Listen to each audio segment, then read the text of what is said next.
প্রিয় দর্শকবৃন্দ, আসসালামু আলাইকুম। আল বারাকা নার্সারির পক্ষ থেকে। দর্শকবৃন্দ, একটা গাছে কীরকম আম ধরছে দেখতেই পাচ্ছেন। ছেলেটা আমটা ধরে আছে। আমের গাছটা ছেড়ে দাও তো। হ্যাঁ, দেখেন এই যে একটা গাছ কীরকম ঝাঁকড়ালো, কীরকম আম ধরে আছে। এই যে এগুলো সব গাছে আম আছে। যদি মনে করেন যে আম ধরা গাছ নেব, ইনশাল্লাহ এই যে দেখেন প্রতিটা গাছে কতগুলো করে আম দেখেন।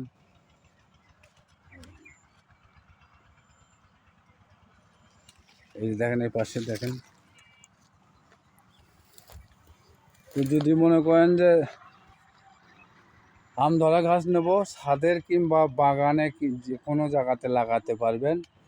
বড় গাছ আছে, ছোট গাছ আছে, ধরা গাছ আছে, আম না ধরা গাছ আছে। এই যে এই পাশে দেখেন কত আম ধরা আছে। এই সবগুলো আম ধরা আছে। তো দর্শক বিন্দু, আমের গাছ যদি লাগে কিংবা অন্যান্য আরও যে কোনো যদি গাছ লাগে, স্ক্রিনে দেওয়া নাম্বার থাকবে। ওই যে ওই পাশে দেখেন, ওই পাশে বড় গাছ আছে, জমিতে পানি দেওয়া হয়েছে। ওই যে দেখেন ও পাশে বড় গাছ, এগুলো সব ওই যে আম ধরা। তো যাই হোক, এই যে এগুলো দেখেন, এগুলো বড় গাছ। এই যে দেখেন গোড়াগুলো দেখেন, গোড়াগুলো কীরকম হবে। একটা গাছ কীরকম ঝাপড়ালো হবে দেখেন।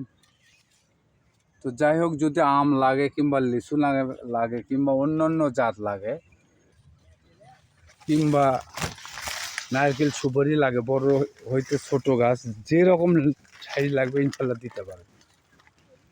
তো যাই হোক, আজকের মতো রোজার মধ্যে এখানে শেষ দিলাম। আসসালামু আলাইকুম, ধন্যবাদ। ভালো থাকেন, সুস্থ থাকেন, এটাই আমাদের কামনা। আসসালামু আলাইকুম।